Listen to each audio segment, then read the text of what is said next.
Madame la Présidente, je remercie Madame Souillard et Monsieur Bisley pour leurs interventions.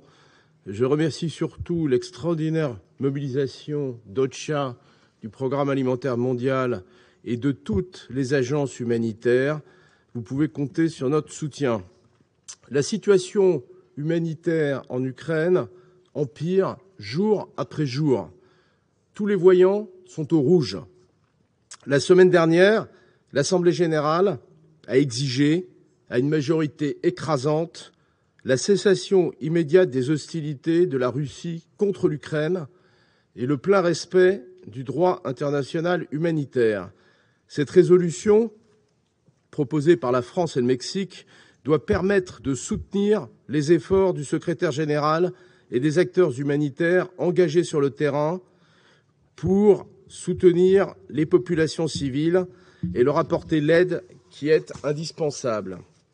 Mais le Conseil de sécurité doit aussi continuer d'assumer pleinement ses responsabilités face au drame qui se déroule sous nos yeux. Il est impératif que la Russie respecte les conventions de Genève. Les civils, y compris les enfants, les personnes en situation de handicap et les personnels humanitaires et médicaux, ainsi que les infrastructures civiles, doivent être protégés. Un plein accès humanitaire doit être garanti. Les civils qui le souhaitent, à Mariupol, mais aussi dans toutes les villes attaquées, doivent pouvoir quitter les zones de combat en toute sécurité et librement. Le siège de Mariupol doit être levé. Madame la Présidente, l'agression de la Russie contre l'Ukraine accroît le risque de famine dans le monde. Les populations des pays en voie de développement sont les premières touchées. La Russie essaiera certainement de nous faire croire que ce sont les sanctions adoptées à son encontre qui déséquilibrent la sécurité alimentaire mondiale. Soyons très clairs, la Russie en est l'unique responsable. C'est la guerre injustifiée et injustifiable qu'elle a déclenchée qui empêche l'Ukraine d'exporter ses céréales, bouleverse les chaînes d'approvisionnement mondiales et entraîne une hausse des prix mettant en péril l'accessibilité des denrées agricoles pour les plus vulnérables. C'est la poursuite des combats qui menace l'activité agricole en Ukraine et les récoltes à venir.